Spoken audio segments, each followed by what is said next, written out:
Hello guys, the day is finally here. So today is going to be the release of my first podcast after many delays and sick days and trying to make everything work. So I want to thank you all for watching.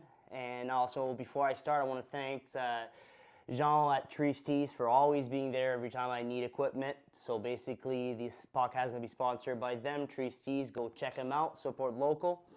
And just a quick message to say, it takes a lot of courage to come on camera, especially that I'm not this big YouTuber or this big famous person that's going to give you a lot of attention from coming on my podcast.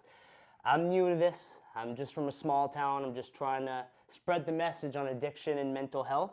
So the guests that coming in today that you guys will see in the podcast, thank you for the courage. Thanks for believing me. And I hope we'll get the chance to do another one once I get a lot better to doing this. And I know that I will have to find an office space. You guys will see that it's the first one, so it's a learning curve. We had to do this in a little area in my house, which is still fine.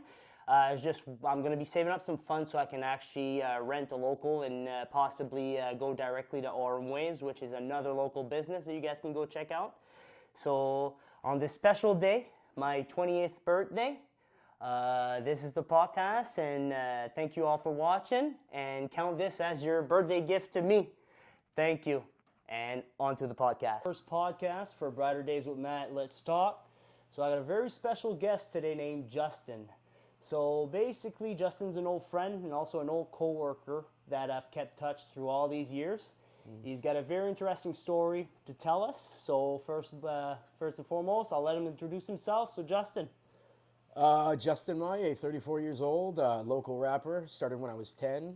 I say the first day of high school was the day I became an addict. Oxycontin was always my problem.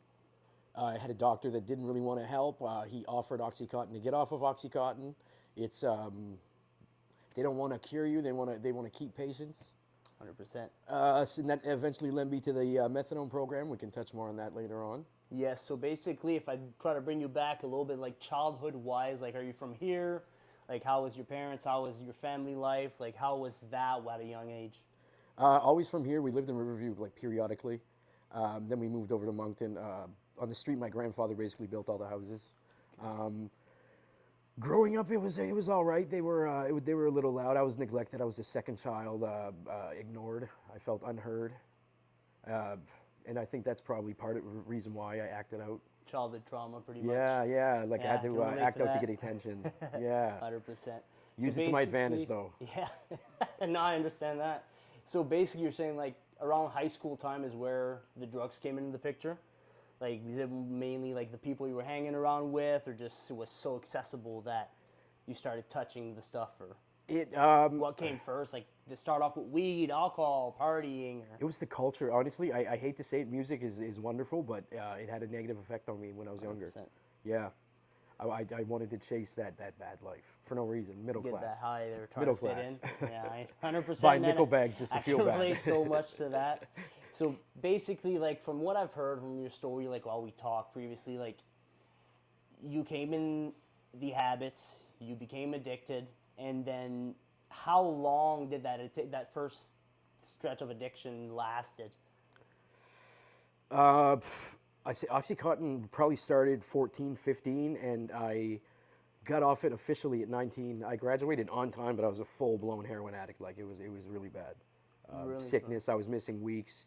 Not to go to rehab, but my doctor would put me on OxyContin and codeine programs, and it really didn't help at all. Nothing at all worked? 7 detox trips by the time I was like 23. Wow. Yeah. Okay, yeah. Yeah.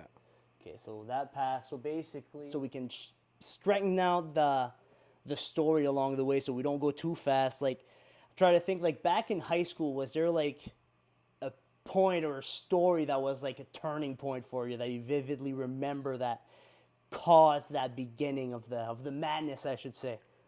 When I realized it became a problem was when I was at parties, but with like 20-year-olds, 22-year-olds, and there's these orgies going on, and I'm in the bathroom puking my guts out because of 3 Colt 45s and a bunch of ecstasy. So I was missing out on all the fun. but you were realizing that I you still kind of I- don't belong there at that age, and then My you're just social there. development was really hinged. They say you stop growing when you become an addict, like your brain stops developing. 100%. So Your I mindset feel change, eh? I feel like a 14-year-old basically Yeah. right now. Yeah, and you're there with 20 years old, 25 years old that are It was wild. out of high school, out of college, or whatever they've been doing, and you're But why you're were trying they? to fit in at that point. Yeah, but now that I think about it, like I wouldn't want to do that to somebody younger. So I see how that's wrong. I see how That's that was the thing wrong in that a way. it's always good to look back, and that's why I'm trying to bring this podcast to bring attention, because we've been doing that, and for me having kids now, I realize like my parents weren't dumb, especially my dad knew very well what I was doing. Papa And go through. yeah, shout out to Papa Gotro, yes. And we're trying, when we're at that age and we get lost in those drugs, like for me, it started a little bit later. I'd say like I touched some stuff when I was in high school, but my addiction started later on after that when I tried to build my life too fast and it all came crashing down. But there's always those moments like when we hang out with certain people in high school and some of them know other people from other schools that are way more advanced to that sort of lifestyle. And like me being a kid from Dieppe, I don't know where you said you were from Moncton. You went to school Moncton your whole life. Yeah, I was from Shediac Road, but I always hung out in Parkton with like See, some people. see, that's the Some thing people. there. Yeah. Because me being from Dieppe, there's a lot of rich kids. There's a lot of hockey players, right. sports, and athletes, and they got big dreams of going to university and becoming doctors and all that. But we had also a group of friends where they were hanging out with those people from Parkton, from Moncton, and Riverview, and you could see the cultural difference just from crossing the river over. And that's why I find that I like hearing these stories from other local addicts like myself in recovery or going through it to see how they were brought up and how they ended up in that situation. So basically where we could go from now is your addiction lasted till what year you said? Oxycontin, it was up until I'd say just before my 19th birthday was when I got the call for methadone. Okay. And Yeah. then you started recovery right at 19? Yeah, so basically I hit 19. I didn't go out to the bars. I didn't go out to the casino when it came. I had lived. You've already done was everything reti- that you I was wanted retired. to do. Yeah, Yeah. I that's seen it something all. I remember. Like when I was underage, that was the best time going downtown. And then I could, and I didn't want to go to the liquor store for people. I was like, I don't even want to go in there. No, it gave you anxiety because Yeah. that fun became, it wasn't fun anymore. You know what I mean? You take these things on a weekend to have fun, and then okay, now it's every Friday. Now it's every Friday and Saturday, and then for some of them it stayed that way. But for a lot of us, it became Sunday, and then okay, twice during the week, 3 times during the Alcohol week. was a big problem, Until yes, alcohol is always, from what I've heard, the starter for all those addiction. As soon as you have a couple drinks in you, that's exactly where our minds go. Lowers your vibrations, they say. 100%. Yeah, your guards down. I need my guards up all the time. So, yeah, no, 100%. So basically, we're talking about 19 years old, started recovery, and your choice of recovery, you went into methadone. That was basically my last chance. Okay. Like I said, detox rehab 7 times. The food is great, by the way, but it's no reason to go. So you did do the detox? Yeah, Inpatient? And Okay. it's not enough time. When you detox off of opiates, they give you 7 days of codeine. You're still sick for another 3 weeks, so that's when it really starts, when you get out of there. Because they basically give you stuff that can give you addiction. They taper you, but they don't taper you long enough. Yeah, A week is not long enough. and especially in the place where we live, the drug epidemic is so huge and it's growing just by the day. And basically, like for me, I've never went the detox route. I've opted out the outpatient clinic with having kids and the job, and at that point I was kind of scared to let people know that I was in addition. A lot of my close It's friends embarrassing, know. right? That's what we think. But that stigma needs to change, because nobody's going to be able to get the help that they need if they're afraid, oh, you know what, I work for so and so if they find out, I might lose my job. But in reality, there should be security for people that are trying to get better, because we don't decide one day we're going to be addicts. And there's a big problem of how an addict should not be labeled a criminal. 100%. You should not be a criminal just for using. Yeah, you're an addict, and most of it is caused by the doctors. 100%. A lot of the Childhood opiates. trauma. Oh God, childhood traumas. Even injury.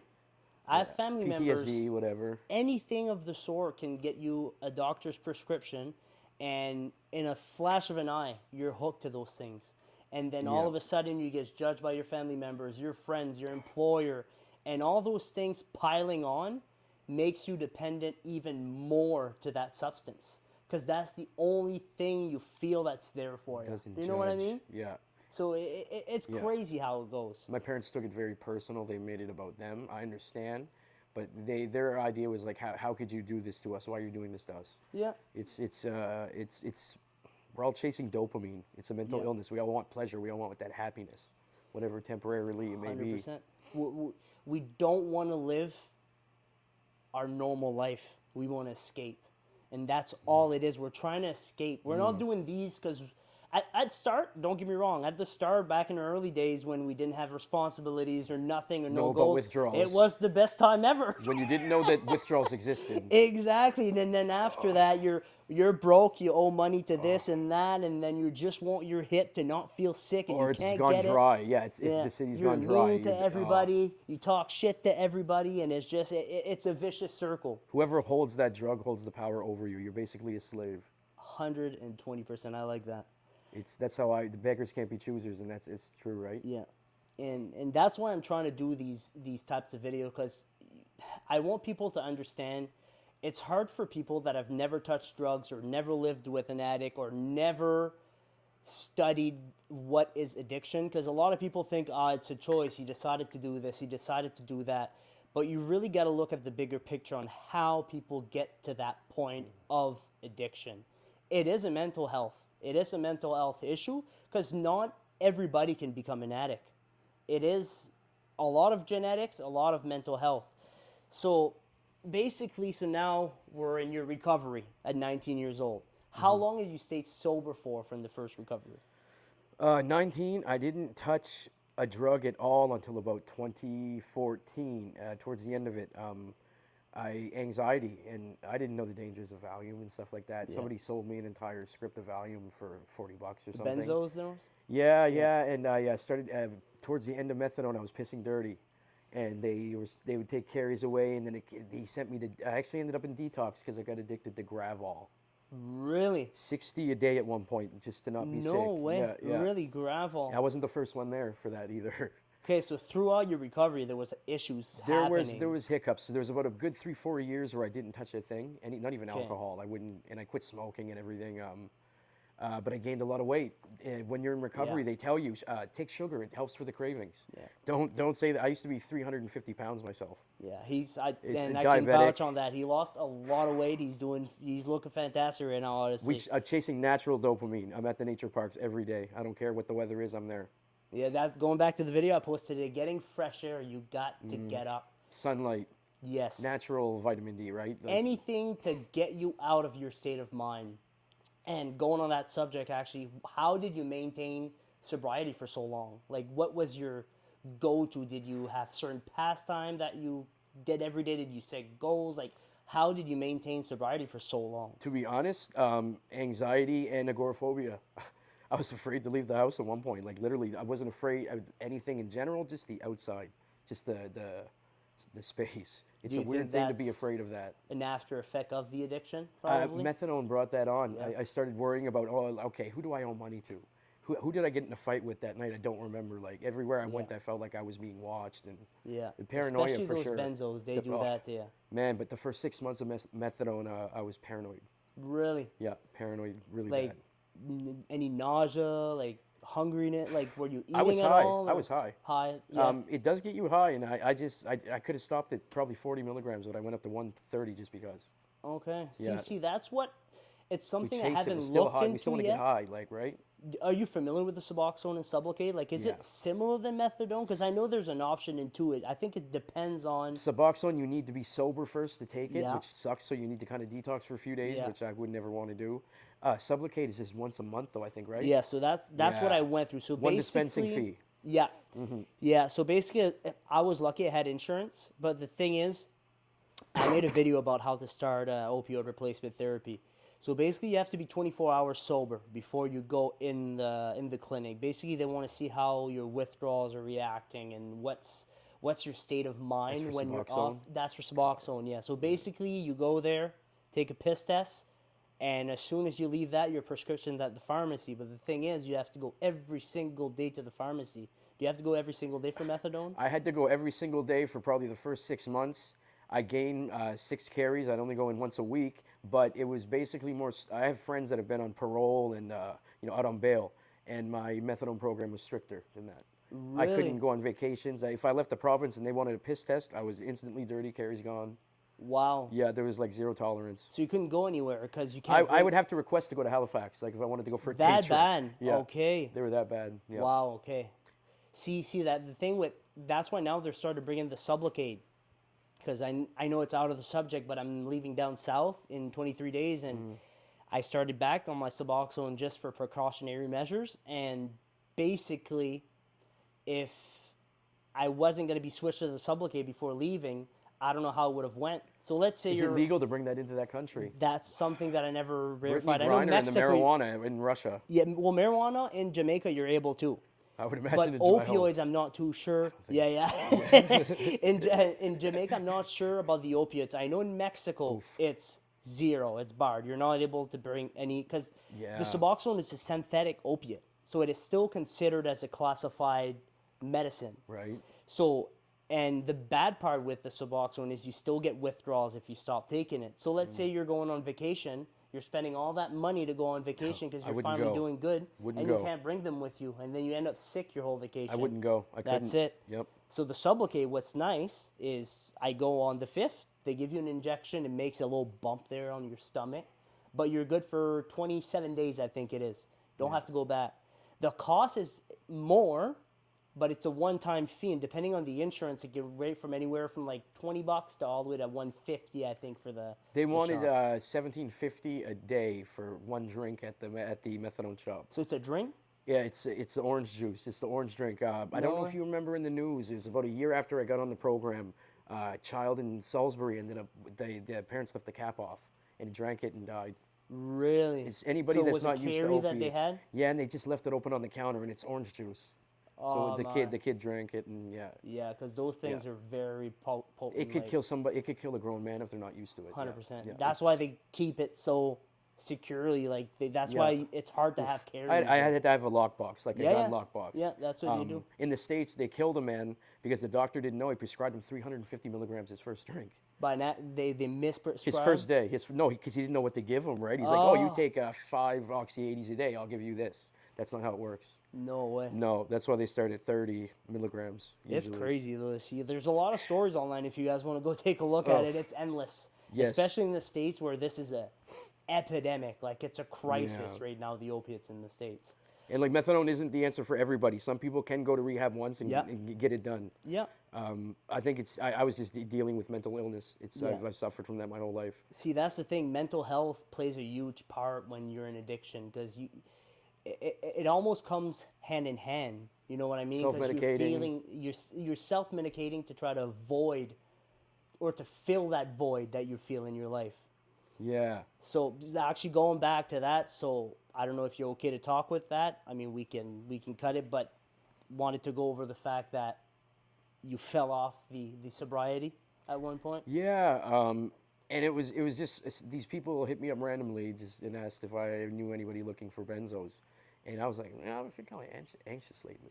So I started taking those, and then when I was pissing dirty for those, that's when I went to the Gravol. I'm thinking I want to feel sedated.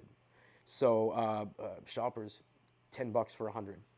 The Life brand. So I was taking about 60 a day, and if I didn't, I'd have night terrors, but during the day. I don't know if you've ever had sleep paralysis at night, but in the daytime it's worse. Yeah. It's terrifying.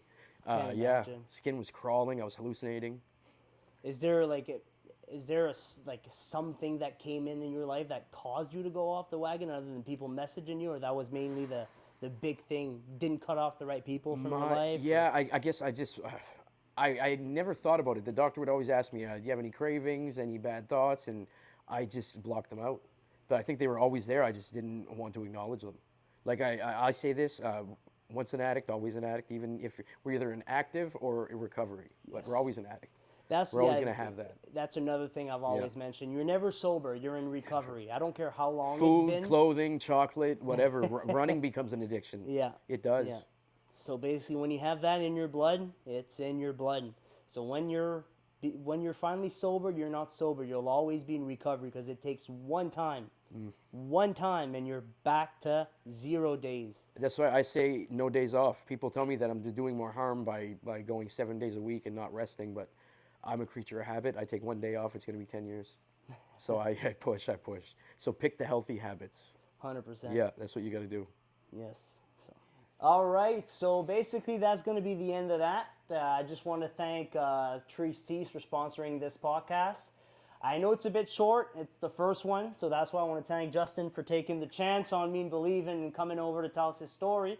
And it's not easy coming on here and talking to the camera and explaining your lifestyle and what you went through. First for me. Big props for that. Yeah. Thank you very much, man, for that. Yeah, had a great time. And so basically, like you said at the beginning, is an aspiring rapper, musician. So basically, I'm going to leave him the floor for now. Tell him what project he's got going on, what he's working on, and any goals that he has for the future with this music. So, Justin, here's your floor. All right. For those that are familiar with me, I used to go by Cryptic. Right now I'm going by just Justin Maillet. Cryptic just feels like that was the old me, that was the drug me, everything. I wanted to kind of leave that behind. I got a record label, Feel Good Music. It's copyrighted. I pay taxes on it. It makes revenue. What got me, I stopped music when I got on methadone. I was uninspired. I lost that drive. Like they call it heroin for a reason, make you feel heroic. So it gave me inspiration. And when I cut that off, I lost all inspiration. I did one last show with Black Lungs. Shout out Black Lungs. Always got love for them. What got me back into it was a bad breakup, and it was over drugs. I was teetering back and forth again, and bad depression. I was really overweight, and I had no outlet. I'd pushed everybody that was close to me away. I isolate. That's what happens when I'm in crisis. I isolate. And sometimes I use Facebook as an outlet when I shouldn't, but I'm trying to do it through my music, and that's when I made my project, Depression Sessions. That was the first one. It was an EP that came back. I think there was 5 or 7 tracks, 10K in the first week, 10,000 streams. Not a lot of money, but it's about the reach, right? It's about, I had listeners in Argentina and Netherlands, all over the world. It surprised me. That meant a lot to me because that's the first. Other than MySpace, I had about 60,000 streams on MySpace when MySpace was popping, but you couldn't monetize it back then. So thank you, DistroKid. So yeah, I go by Feel Good Maillet, Feel Good Music, Justin Maillet. I'm on all the platforms, Spotify, YouTube. I said Roblox, TikTok. You go on TikTok, I'm there. Here's something I've been working on. And I'll be putting all his links in the bio. Anything that he's got upcoming, and he actually sent me a cool little video there before coming over to the podcast. So I'll put that at the end of the podcast here, and was nice to see you guys to tune in, and till next time.